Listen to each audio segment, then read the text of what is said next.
perubahan yang signifikan di Indonesia ya. Dari mulai nggak ada pengurus sampai kepengurusannya udah makin mantap sekarang ya. Diisi sama orang-orang muda semua nih coach.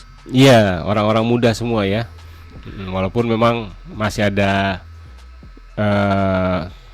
tidak ada tokoh futsal ya. Ya. Nah, tapi tetap ini jadi satu langkah yang baru bagi futsal Indonesia.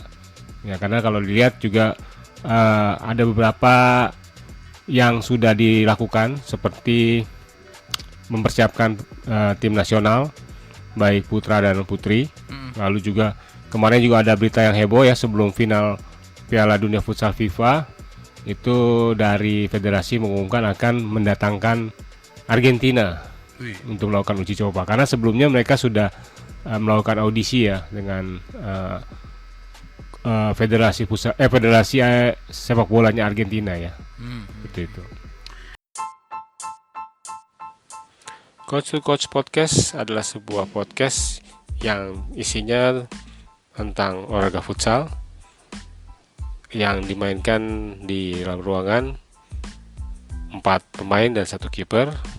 Nah, di podcast ini kita akan berbicara soal teknik, taktik maupun informasi-informasi mengenai jadwal dan hasil pertandingan, terutama di Liga Asosiasi Akademi Futsal Indonesia atau AFI.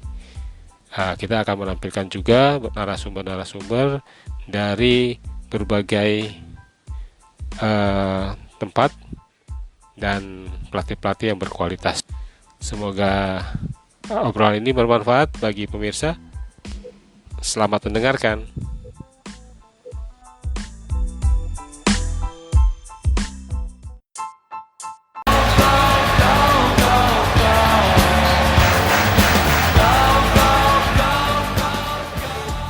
Sembilan 96,3 RPK FM Jakarta, sahabat RPK.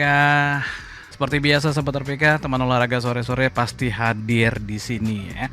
Dan futsal akan kembali hadir buat sahabat RPK. Kita ngomongin futsal Indonesia berbenah.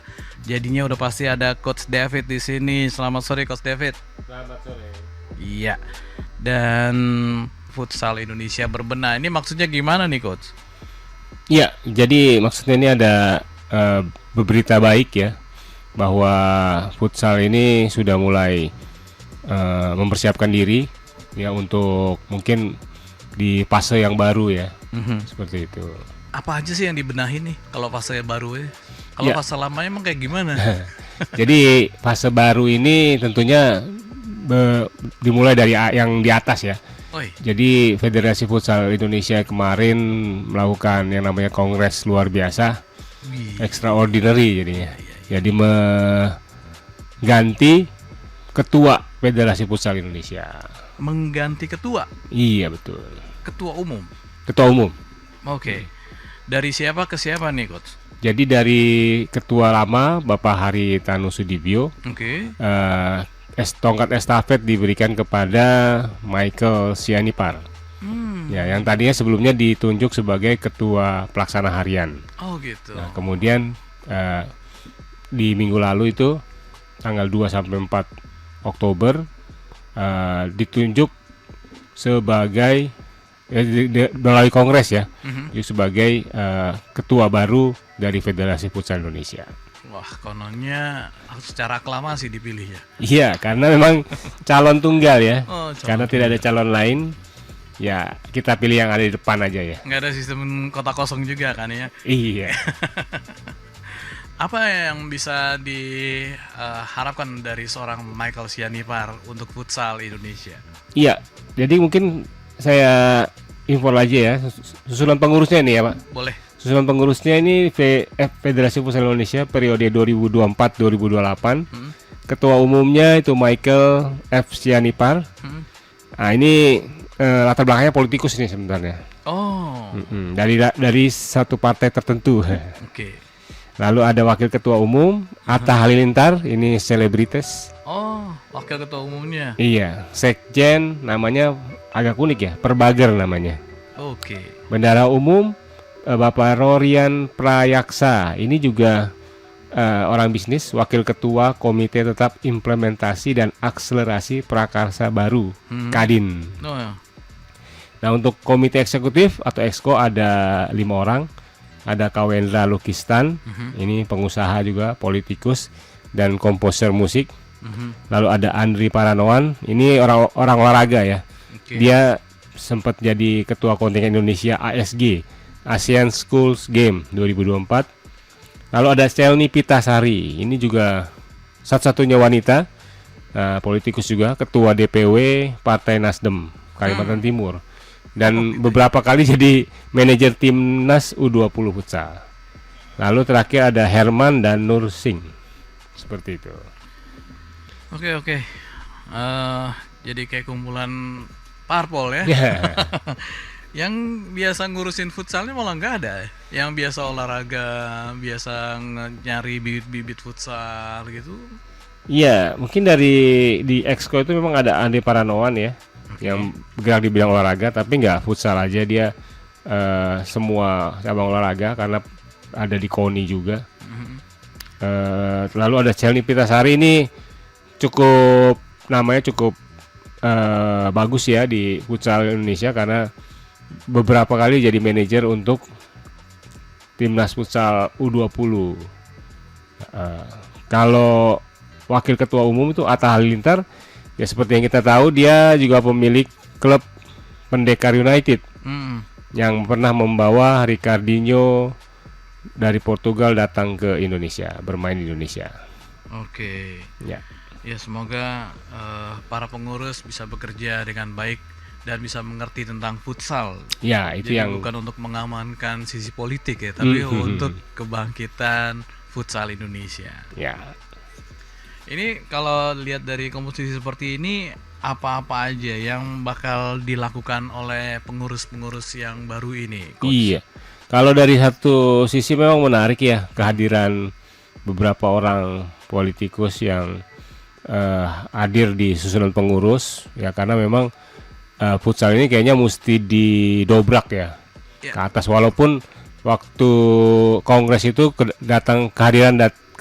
hadir datang Bapak Erick Thohir selaku Ketua Umum PSSI, kemudian juga Mas Dito, Mas Menteri, Menteri Olahraga, Muda dan Olahraga, itu memang sepertinya ini harus diangkat naik gitu, dan itu diperlukan lobby nih, ya lobby juga kepada sama, makanya ditunjuk juga bendaharanya itu dari Kamar Dagang Indonesia.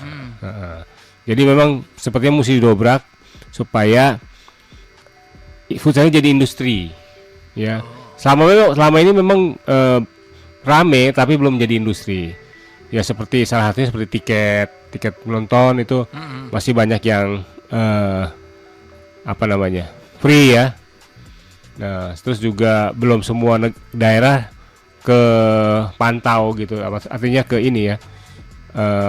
Eventnya tuh liga tuh belum sampai ke daerah-daerah gitu. Bikin di satu, maksudnya di gor satu, gor di daerah lain itu belum.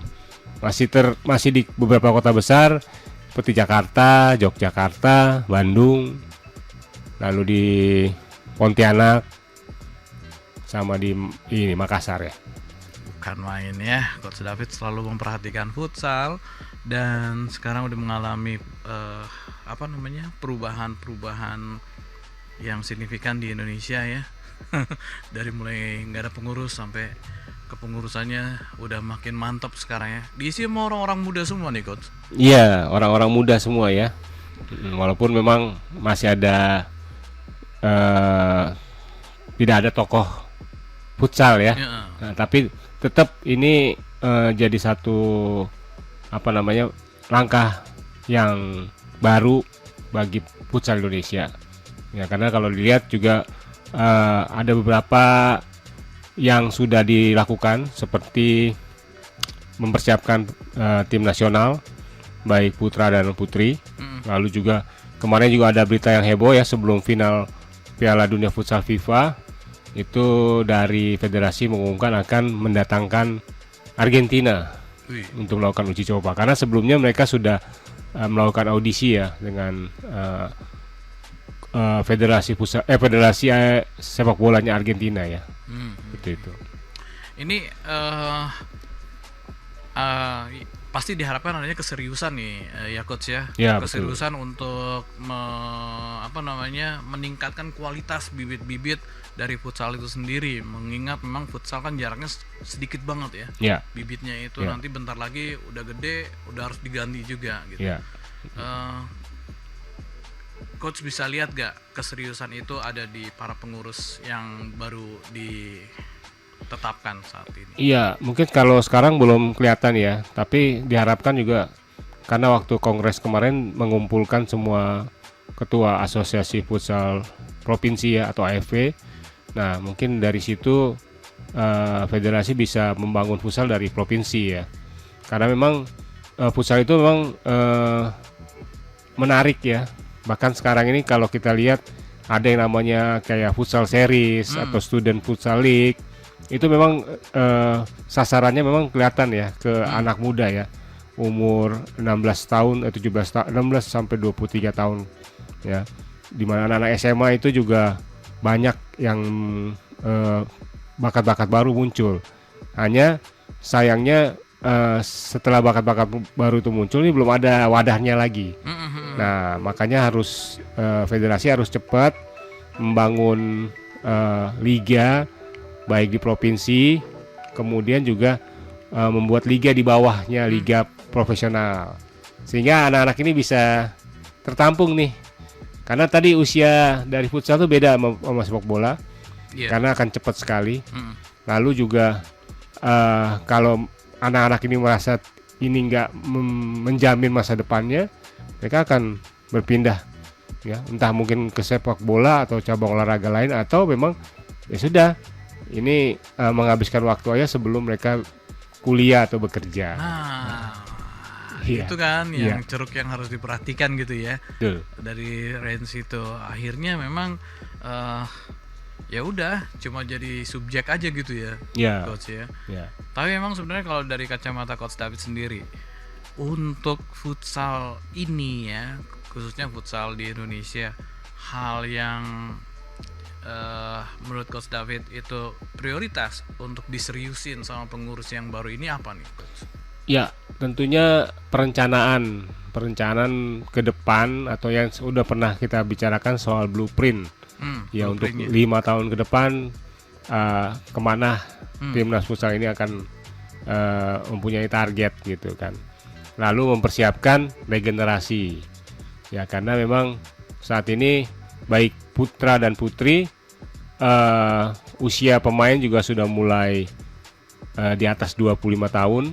Ya kan, lalu sementara di bawahnya backupnya nih masih kurang nih, karena tadi nggak ada liga di bawah liga profesional, sehingga bakat-bakat itu ya mungkin ada tapi bisa tenggelam gitu. Waduh, bisa sayang sekali ya kalau kayak begitu. Tapi memang ini menjadi sesuatu yang harus jadi prioritas banget ya coach ya, supaya memang bakat-bakat yang bagus-bagus itu nggak cepet tenggelam. Betul. Apalagi ngelihat ya cuma ngisi masa remaja gitu kan. Iya, itu gitu. Juga takutnya seperti itu. Tapi dari blueprint yang diharapkan sama coach David, apa-apa aja sih sebenarnya gambaran yang bisa kita dapat? Blueprintnya itu stepnya apa gitu? Ya, stepnya itu mungkin dengan jadwal kompetisi yang teratur. Pertama itu kemudian biasanya setelah kompetisi itu persiapan timnas ya. Timnas ini mau dibawa kemana dulu ya, mungkin kita jangan hanya menunggu event yang dari AFC atau dari FIFA, tapi kalau memang di tahun itu nggak ada event, kita harus bikin event sendiri. Entah itu mungkin Presiden Cup, mengundang negara-negara ya dengan yang futsalnya lebih baik dari kita, ya diundang untuk bermain, walaupun mungkin di tahun itu tidak ada event yang internasional mungkin atau event yang resmi ya, yang diadakan oleh AFC atau oleh AFF atau mungkin SEA Games atau Asian Games seperti itu. Jadi sehingga pemain ini selalu siap, selalu ready, dan mungkin terbukti dari timnas futsal putri kita yang kemarin prestasinya menurun ya. Nah, itu dia tuh. Yang di mana nih? Yang di event NSDFT itu ya? Iya, betul, di NSDF itu yang di Thailand. Iya. Itu turunnya bukan main ya? Ya. Jadi kalau dibilang di tahun sebelumnya kita bisa peringkat 2 ya. Di sekarang ini malah kita 4 kali bertanding kita nggak dapat poin sama sekali gitu. Nah, kalau dari blueprint sama ngelihat situasi yang kemarin di NSDF gitu, apa yang coach lihat nih? Ya, memang kelihatan timnasnya nggak ready ya. Ya, kenapa? Karena jadwalnya ini yang berbenturan. Artinya gini, ketika mereka selesai kompetisi liga profesional yang jadwalnya juga nggak beraturan ya, ada tim yang udah main sampai selesai, tapi ada tim yang baru main 2 kali seperti itu. Jadi udah ketahuan siapa juaranya, tapi liga masih jalan gitu. Nah kayak gitu. Lalu abis itu nggak lama istirahat, mereka banyak pemain ini harus bermain di PON. Nah setelah PON mereka mungkin kurang dari 2 minggu mereka udah dikumpulkan untuk NSDF, karena saya nggak tahu apakah ini mereka tidak prepare kalau memang akan diundang oleh Thailand sebagai salah satu peserta, kurang tahu ya, karena terlihat buru-buru banget gitu, sehingga pemainnya peaknya udah lewat nih, artinya peaknya mereka tuh pas di PON kemarin. Ya mereka mati-matian membela provinsi masing-masing. Setelah itu mereka harus bersiap untuk melawan 3 negara, Thailand, Cina, Taipei, 4 ya jadinya. Thailand, Cina, Taipei, Cina, Vietnam. Nah, itu berat-berat semua ya? Ya mungkin kalau dilihat sebelum pertandingan nggak kelihatan berat, karena kan kita udah pernah melawan mereka sebelumnya. Iya. Dan bisa ada di jajaran atas. Iya, bisa di jajaran atas, dan mereka terakhir kita lawan Cina itu 1-1. Nah, tapi ternyata ketika bermain kelihatan banget lambatnya para pemain kita untuk melakukan build up, sehingga bisa di-intercept oleh Cina ya untuk karena main pertama kali, dan itu kita bisa kalahnya cukup telak ya. Itu di mana penurunan kualitasnya tuh ada di lini-lini mana? Atau karena ganti orang kah? Atau justru sebenarnya nggak berubah orangnya? Ya, justru memang nggak berubah orangnya. Ya, karena kalau kita lihat di sini dari pemain-pemain yang dipanggil ini rata-rata tuh usianya 26 tahun. Ya kalau kita rata-ratakan ya. Dan yang paling tua itu 34 tahun. Paling muda itu sekitar 21 tahun. Jadi kelihatan banget regenerasinya kurang. Terus beda dengan tim-tim yang lain itu, mereka ada aja pemain yang baru deh. Ya. Itu dia. Nah, saya rasa kenapa begitu, karena di sana ada kompetisi yang berputar.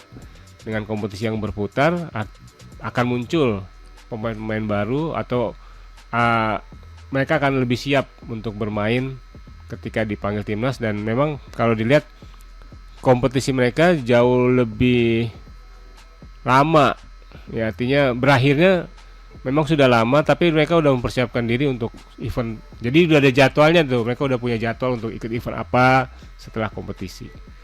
Karena kemarin juga tim putri futsal udah babak belur di event NSDF, dan jadi memang coach ya, ini kalau ngomongin NSDF juga pasti ngembetnya ke Piala Dunia ya. Iya betul. Nah, Piala Dunia juga nasibnya sama.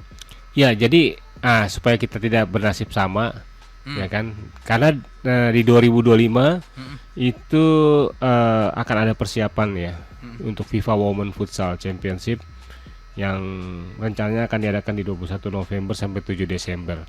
Nah, jadi belajar dari NSDF. Ya kita harus coba berkumpul ya. Artinya ada punya badan tim nasional yang mengatur, memanajemen nih waktu ya.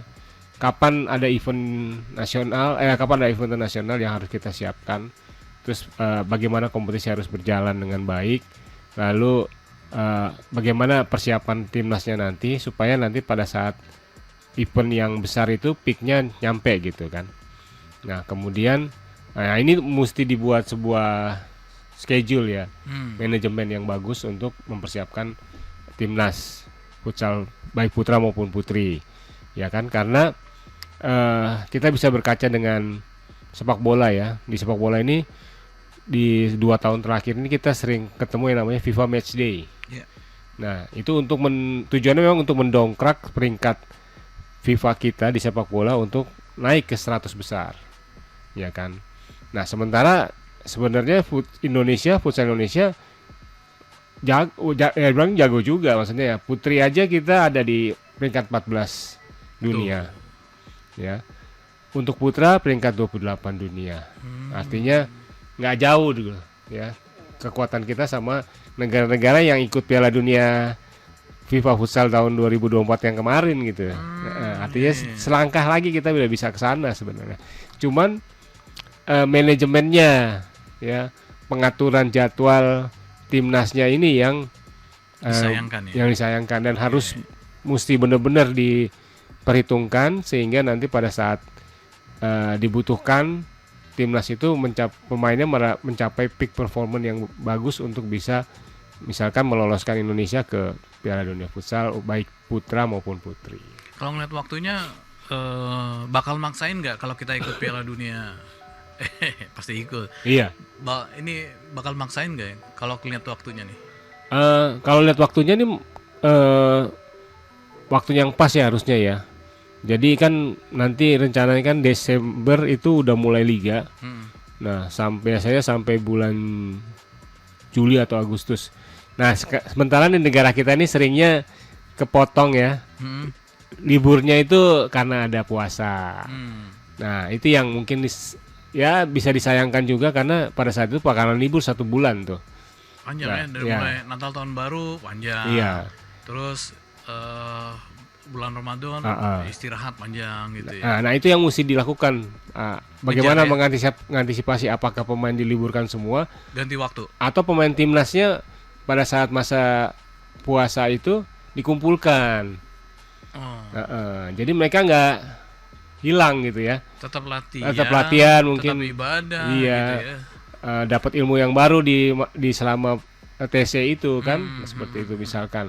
Lalu setelah liga selesai ya harus bikin lagi sebuah event yang tadi kita bilang seperti event FIFA Match Day gitu. Atau kayak kita mencontoh Thailand deh. Thailand nih NSDF nih setiap tahun diadakan. Ya gunanya untuk apa ya? Untuk mempersiapkan diri mereka untuk event kompetisi yang akan datang. Entah itu Piala Dunia, entah itu Asian Games, entah itu SEA Games apa. Mereka udah punya planning yang udah dibuat yang nggak diganti-ganti gitu. Planningnya udah seperti itu aja dan itu sangat bagus dan memudahkan mereka nanti pada saat memilih pemain ya. Paling enggak membiasakan diri tanding internasional antar bangsa gitu ya. Ketemu. Karena kemarin nih kalau dilihat peringkatnya lawan-lawan kita di NSDF itu nggak jauh-jauh dari Indonesia ya. Indonesia di 14, di atas kita ada Vietnam di urutan 13. Lalu ada Cina Taipei di urutan 21 sama Republik Cina ya, Demokratik Cina ya. Itu di 25. Artinya nih deket nih semua nih. Dan bisa suatu saat mereka kan nyalip kita dari ranking 14 gitu kan. Iya. Sayang sekali ya. Tapi kalau coach sendiri ngelihatnya nih politisi dan seleb ini punya kemampuan gak untuk kelola dalam waktu yang segini singkatnya untuk ngejar tahun depan untuk prestasi yang lebih baik dibanding prestasi sebelumnya? Ya, mudah-mudahan sih mereka bisa mengemas ya, mengemas kompetisi itu dengan bagus, kemudian mengemas timnas itu juga dengan bagus, sehingga karena di sini ada selebritis yang bisa mengangkat marketingnya lah ya, performanya timnas sama liga, lalu ada pengusaha yang bisa mencari sponsor mungkin. Ya kalau mungkin dulu kita kebentur sponsor karena ada regulasi tertentu dari ketua umum, mungkin sekarang udah lebih cair gitu ya. Nah, mudah-mudahan aja, jadi siapapun bisa ikut ya, membantu mengembangkan futsal Indonesia. Baik. Dan mungkin ada hal yang mesti coach dipersiapkan. Mungkin kayak misalnya habis liga terus harus ada kegiatan lainnya. Kegiatan itu mungkin kegiatan yang benar-benar membuat calon bibit itu serius. Artinya ada piala ketua futsal kah atau paling enggak gitu ya. Iya. Itu yang ngebuat munculnya bibit-bibit. Betul. Kalau misalnya nggak muncul juga, perlu nggak sih naturalisasi? Nah, untuk ini kita ngomong naturalisasi ya. Kalau naturalisasi mungkin di futsal kita belum kelihatan ya. Oke. Artinya gini, mungkin Menpora atau tim dari Menpora punya data itu, tapi mungkin sampai saat ini belum diperlukan untuk sementara ini. Tapi kita pernah punya pemain diaspora yang namanya Rico Zulkarnain. Dia orang tuanya, ayahnya orang Indonesia, ibunya kebangsaan Inggris ya. Jadi dia mengambil kebangsaan Wales waktu itu. Oh. Iya. Okay. Nah mungkin di sana juga ada mungkin Rico yang lain ya, kita nggak tahu ya. Ya di Jerman juga ada.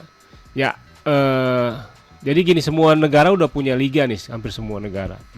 Nah bisa aja pemain Indonesia ada yang diaspora di sana, yang dulu tinggal di sana, terus senang futsal lalu ikut liga di Jerman misalkan atau di Belanda. Okay. Ya kalau itu kepantau dan bagus, kenapa enggak dipanggil gitu kan. Kerja yang paling paling diharapkan tampak di awal-awal kepengurusan yang baru ini apa nih coach? Iya, benahin kompetisi ya dengan jadwal yang baik. Emang kita punya kompetisi? Ada kompetisi. Udah ada ya? Ada ya. Per daerah atau nasional? Masih sifatnya nasional kan, jadi di liga profesional cuma satu. Cuman yang di provinsi yang belum ada. Justru provinsi ya. Ya. Nah itu yang harus dibenahin ya, yang depan mata ya. Ya.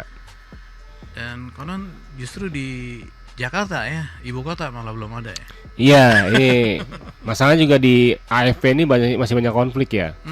Nggak hanya di Jakarta, di beberapa daerah juga masih rame soal siapa ketua AFP, atau ketika sudah menjabat jadi ketua kemudian dia nggak melakukan pekerjaan sama sekali seperti itu. Itu ya. Iya. Berarti itu yang harus dibenahin. Iya, itu yang harus benahin. Dikasih deadline nggak? Nggak ada ya. Nggak ada ya. Ya harusnya sih sebelum akhir tahun ini AFP harus dikumpulkan ya. Terus kemudian kalau yang belum ada AFP atau yang masih istilahnya apa tuh namanya, PLT gitu, harus cepet-cepet ditunjuk gitu. Jadi semuanya siap pada saat program digulir, semua provinsi berjalan bersama-sama gitu. Harus satu kepengurusan semua ya. Iya. Ini kebanyakan di daerah yang begitu ya. Di daerah ya, sayangnya di Jakarta sih yang masih PLT sampai sekarang ya. Oh gitu ya. Ya mungkin bapak ibu-ibu pengurus yang baru ya bisa memperhatikan ini untuk kemajuan futsal Indonesia. Apalagi coach? Ya mungkin ini kita berkaca di Piala Dunia Futsal yang kemarin kita selesai itu ya, dimana berhasil jadi juara lagi setelah 2 tahun nggak jadi juara. Nah ternyata mereka berbenah gitu, ya kan. Oke, terus? Jadi mereka selama 2 tahun itu punya pemain baru.